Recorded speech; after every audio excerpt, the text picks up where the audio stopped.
So how do you solve those challenges?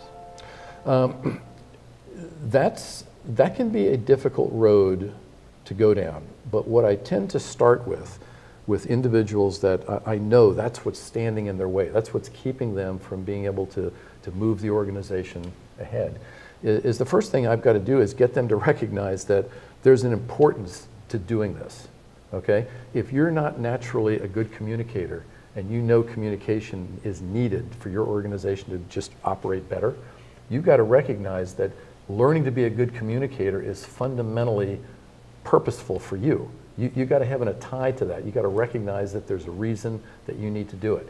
If you can't attach yourself to it, you might learn it, you might learn the skills, but it's not going to stick. Well, you know, when you talk about importance, it's got to climb the priority ladder, right? It's got to be a number one or a number two or a number three. Now, most people don't even think it exists, right? And then you point it out, and then it's got to go up here. It's going to actually it's got to go ahead of all these other things, because that's the thing that's holding you back. If you don't fix it, yes, you're stuck. You've got to embrace it at that priority 1, 2, 3 level.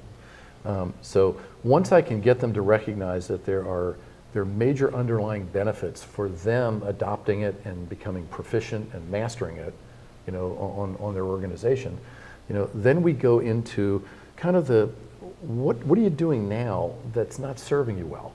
What things are you either doing or not doing that are holding back the progress of your organization? That usually produces a lot of aha moments, because many times people never really get good, candid, outside feedback that tells them, okay, based on what you've just shared with me, here's what I see. And a lot of times they've heard it before.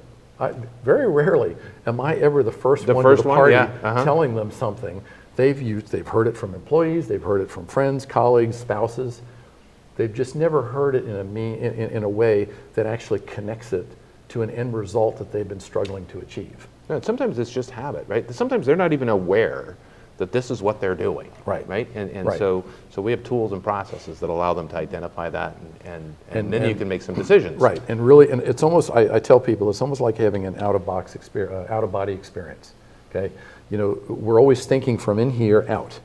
Well, the day that you can actually pull yourself out of that and sit in that third chair and look back at what you're doing with whoever and recognize the interplay and what's happening, and you can see it from the other person's shoes, that's when you start making real progress, because now you understand exactly the impact. Yeah, sort of, why do I do that? Or why does, you know, and you do that with your employees, right? So why do they do that? All the time. You don't have the ability to do that for yourself sometimes. Right.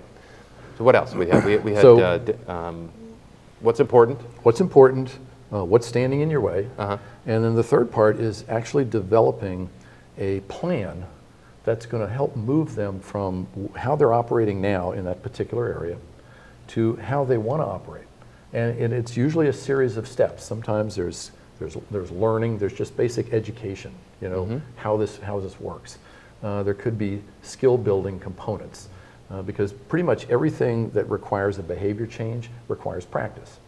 And if you don't have things along the way that allow them to practice it in different areas of the business to where they can internalize it and then make it a new behavior for themselves, it's not going to stick. Yeah. So there's some obstacles in the way that you got to figure out how to what those are. Right. Skills, education, you got to learn, and then we figure out a plan. That's how we put a plan together. And then the most important aspect, which is the one that comes next, and that's actually doing it.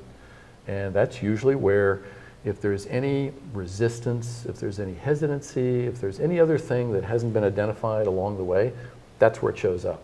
Because the minute somebody actually has to put a stake in the ground and say, okay, I'm going to do this Friday, and they don't do it, then you have to have that conversation about why did it happen?